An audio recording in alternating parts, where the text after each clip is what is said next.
I'm Tom Beaumont, a national political correspondent for the Associated Press based in the Midwest.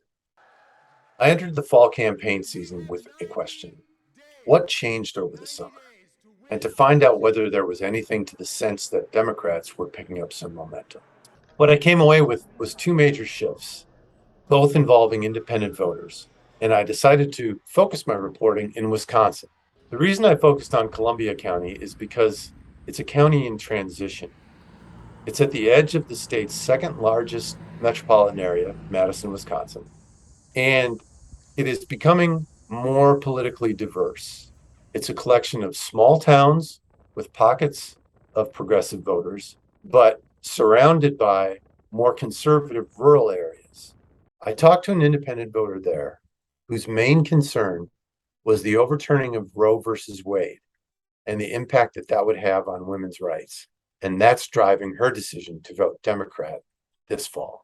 I don't feel any person has the right to tell a woman what to do with her body.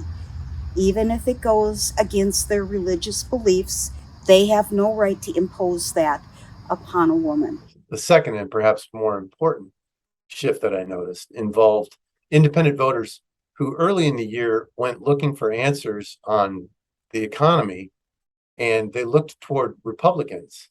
On the one hand, they were running into messaging from Republican leadership in Washington, hammering away at Biden on the economy. But on the other hand, they were running into messaging about the cacophony of legal issues surrounding former President Trump.